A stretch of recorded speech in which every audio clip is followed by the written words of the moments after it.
దేవుడి రూపాన్ని క్యాష్ చేసుకునే కన్నింగ్ ప్లాన్ తో మల్లేపల్లి వద్ద ఓ మిలిటరీ హోటల్లో తిరుమల ఆనంద నిలయాన్ని పోలిన సెట్టింగ్. భక్తుల మనోభావాలు దెబ్బతినేలా, మానవ విలువలు మర్చిపోయేలా వ్యవహరిస్తున్నారంటూ జనసేన ఆగ్రహం వ్యక్తం చేస్తోంది.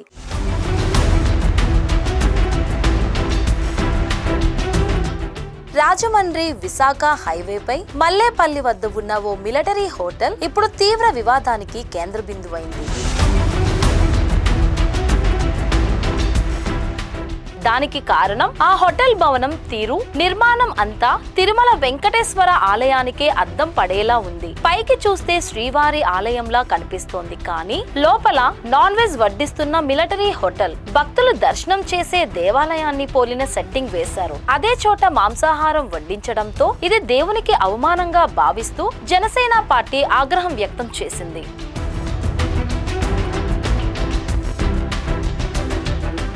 ఆలయ సౌందర్యాన్ని వ్యాపారానికి వాడుకోవడం ఎంతవరకు నైతికం? తిరుమల తిరుపతి దేవస్థానానికి చెందిన ఆనంద నిలయాన్ని పోలిన భవనం ఏర్పాటు చేసి అదే చోట మాంసాహార వంటలు వడ్డించడం ఏంటన్న విమర్శలు వెల్లువెత్తుతున్నాయి. భక్తుల మనోభావాలను దెబ్బతీసేలా, ఆధ్యాత్మికతను వ్యాపారానికి మలచేసేలా వ్యవహరిస్తున్నారని జనసేన నేతలు ఆరోపిస్తున్నారు.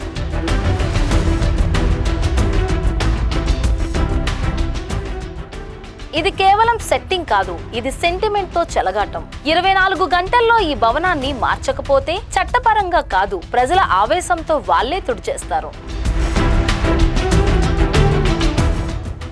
సో అంటే అతను వాళ్ళ వ్యాపారం కోసం, వాళ్ళ హోటల్ వ్యాపారం కోసం వెంకటేశ్వర స్వామిని వాడుకున్నాడు.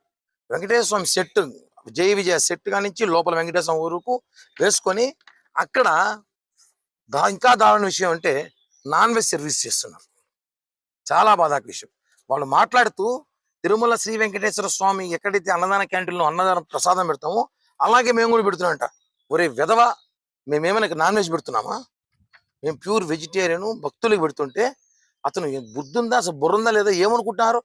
అక్కడ కొంత భక్తులు ప్రశ్నిస్తే 2 టేబుల్ మాత్రం మేము వెజిటేరియన్ పెడతారంట, మిగతా నాన్ వెజ్ పెడతారంట. అంటే విధవలు కనిపిస్తారు మీకు అందరికీ. వెంకటేశ్వర భక్తులు అంటే ఆడుకుంటారా? మొన్న ఏందో ఒకటి పాట పెట్టి సినిమా తీస్తాడు, నిన్న ఒకడేమో గేమ్ పెట్టి గేమ్ ఆడాడు, వెంకటేశ్వర స్వామితో గేమ్లు డాలర్స్ వసూలు చేశాడు. ఈ రోజు హోటల్ పెడతారు.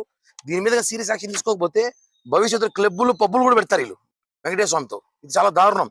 దీనిపైన టీటీడీ కూడా సీరియస్ గా యాక్షన్ తీసుకుంది. ఈవో గారు చెప్పారు ఇందాకే, స్పెషల్ వింగ్ ఒకటి ఏర్పాటు చేస్తున్నారంట ఈ సోషల్ మీడియా మీద ప్రత్యేకంగా. వాళ్ళ పని ఇదేమై ఉంటుంది. భవిష్యత్తులో ఇవన్నీ పునరుద్ధరణ కాకుండా చూడాల్సిన బాధ్యత టీటీడీకి ఉంది కాబట్టి వెంటనే రెస్పాండ్ అయ్యారు. వెంటనే సంబంధించిన అధికారులు ఎవరైతే ఫుడ్ కార్పొరేషన్ ఆఫీసులు ఉన్నారో వాళ్ళతో ఈవో గారు కూడా మాట్లాడుతున్నారు. ఖచ్చితంగా లైసెన్స్ రద్దు చేయిస్తాం, అవసరమైతే తొలగించాలా తప్ప రద్దు చేయిస్తాం అని చెప్పారు. నేను ఒక్కటే ఛాలెంజ్ చేస్తున్నా ఆ హోటల్ యాజమాని, రాయుడు హోటల్ యాజమాన్యానికి. జనసేన పార్టీ తరపున కాకుండా ఒక వెంకటేశ్వరం భక్తులుగా మేమందరం వెంకటేశ్వరం భక్తుల హిందువుల మనోభావాలు కాపాడే విధంగా ఒకటే చెప్తున్నా, 24 నుంచి 48 గంటల లోపు అది తొలగించకపోతే నీ హోటల్ పై దాడి చేస్తారు, భక్తులు దాడి చేస్తారు. ఎందుకు చెప్తున్నా అంటే చాలా మంది, వేలాది మంది భక్తుల మనోభావాలు దెబ్బతీసే విధంగా నువ్వు నీ వ్యాపారం కోసం వెంకటేశ్వరాన్ని వాడుకున్నావు. అవన్నీ కూడా ఎక్కడికి నుంచి కాదు, అమెరికా, యుఎస్, యూకే, జర్మనీ, అక్కడి నుంచి వీడియోలు వచ్చాయి. వాళ్ళందరూ కంప్లైంట్ చేశారు. ఇది చూడండి, చాలా బాధగా ఉంది. జనసేన పార్టీ వాళ్ళ సనాతన ధర్మం కోసం పోరాడుతున్నారు, హిందువుల మతం కోసం పోరాడుతున్నారు.